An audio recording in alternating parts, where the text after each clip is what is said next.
trend right now. Divorces are being initiated by women. A new study of more than 2,200 couples found women were the ones who initiate the divorce 69% of the time. That's compared to just 31% of divorces initiated by men. And joining us this morning to talk more about it is therapist and relationship coach Rick Brown. Always great to see you. Thanks for coming in this morning.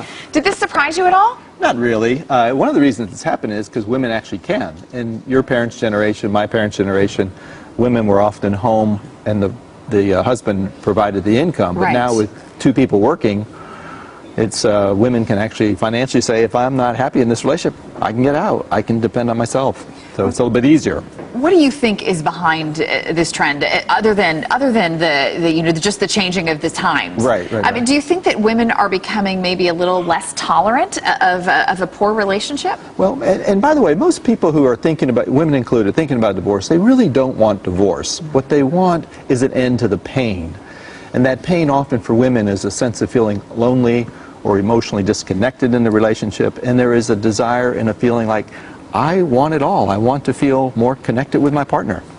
We talk about, that sort of the way a relationship runs its course. You get into a relationship and you're all giddy and everything's so happy and you're feeling so in love. Right. But we know that over the course of time that relationships change. Right. Do you find that people aren't willing to invest in the relationship to try to bring it back to life? Well, or don't know how to do it. Yeah. They want to, but they don't really know how to do it. So just as much as women might feel a sense of being emotionally disconnected or alone in the marriage, men often feel the same thing. They just don't know how to verbalize it. And so it's often the woman who says, I'm unhappy, I don't like this, I'm feeling lonely. But it often comes out as a criticism, and that's what people get defensive about, and then the fights start. One of the things we often hear therapists say is that, gosh, I wish that couples would come to me sooner. Right. That by the time I get my hands on them to try to see if we can make something happen, it's usually too late. Right. The sooner you can catch it upstream rather than downstream, the more success you're going to have. But I feel very hopeful when people, no matter when they come in essence, they're coming in saying, I'm stuck, I need help, I'm in pain. Can you help us get, and I think what people really are trying to do is get more connected and reconnected.